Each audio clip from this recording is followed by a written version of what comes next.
Le Mali est devenu depuis ce dimanche l'un des leaders de la production africaine de lithium. Ce minerai est essentiel dans la production de batteries et de véhicules électriques. C'est l'un des sujets que nous abordons dans notre revue de l'actualité du week-end. La mine de Goulamina, située dans la région de Bungouni, a été inaugurée ce 15 décembre par le président de la transition, Assimi Goïta. Ces réserves seront exploitées par deux sociétés, la société de lithium du Mali et la société chinoise Ganfeng Lithium. Elle a une production annuelle de 506 000 tonnes. Dans la mine de Goulamina, voire dans tous ses contrats miniers, le Mali détient désormais 35% du capital contre 20% précédemment. D'abord, un premier chiffre d'affaires de 680 milliards est attendu et ces 680 milliards seront rapatriés au Mali et alimenteront les banques maliennes pour poursuivre le développement économique. Aussi, il y a des dividendes à hauteur de 111 milliards de francs CFA, dont 30% reviendront à l'État du Mali, disons, et 5% au secteur privé. Et aussi, il y a un investissement de 25 milliards pour le développement communautaire.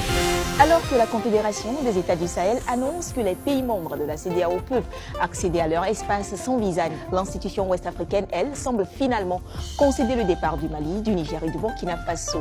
Une période transitoire de 6 mois à compter du 29 janvier 2025 est cependant définie par la CEDEAO.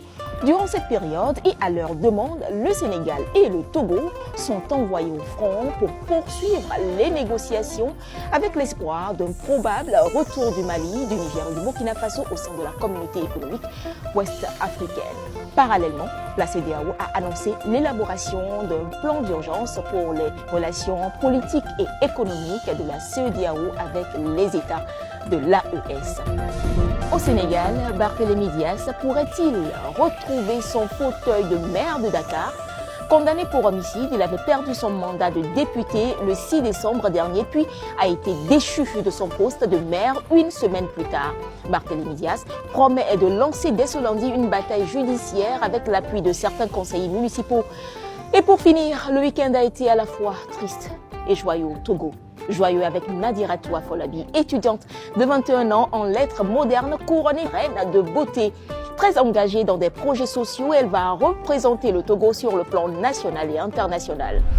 Toujours à Lomé, selon un premier bilan officiel, 8 personnes ont perdu la vie dans un accident de circulation hors du commun.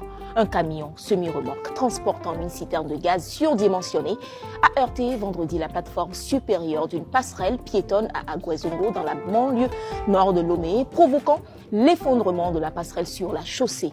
Cet accident a fait également 3 blessés. Cet événement tragique vient relancer le débat sur la sécurité routière au Togo et la qualité des infrastructures routières. Et voilà, c'est tout pour le week-end du 15 décembre. À très vite sur TRT Africa.